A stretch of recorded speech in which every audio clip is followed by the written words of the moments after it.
I was really, really lucky, honestly. Like, I'm just the kind of person that I've always been a hard worker ever since. That's just I don't know, that's just in me. Yeah. And I took to what I was doing.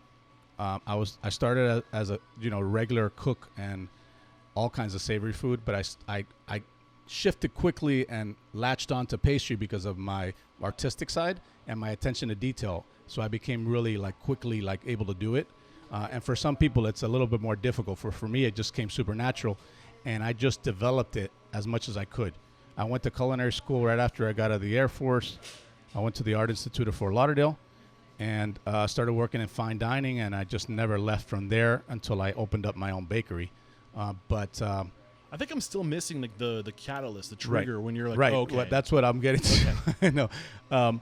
So for me, it was like I got lucky because I just realized that this was something that I was good at, that I enjoyed doing, and I could make money in. And it wasn't really paying that well, but I was, out of the Air Force.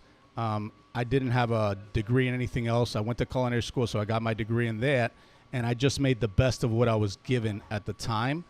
But honestly, to tell you the truth, Eric, I just kept doing it because for the simple reason that I was really good at it, and I knew I loved it, but I was never satisfied.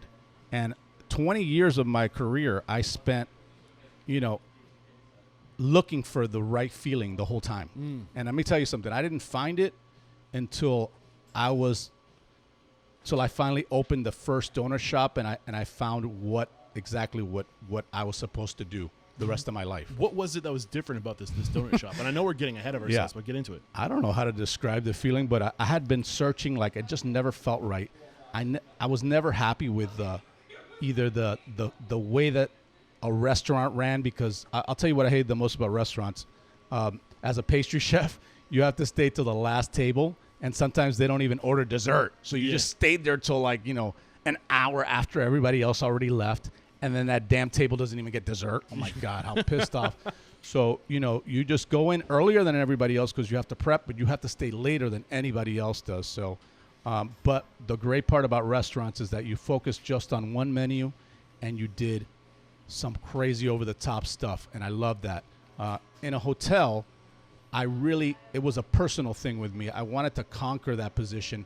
I said, it's something that takes a lot of skill and challenge, and I'm just the type of person that's very competitive with myself, and I said to myself, I got to beat this thing. I got to show myself that I can do it, but I never loved it. Yeah. The last hotel that I was the pastry chef at, the last normal pastry chef position, I call it, because ever since after that, I just started being my own boss. And let me tell you something, after you get that taste of being your own boss, that you don't ever want to work for anybody ever again. I get it, yeah. And also that's what really, I think, part of what I loved about it is being my own boss. That's the American dream, right?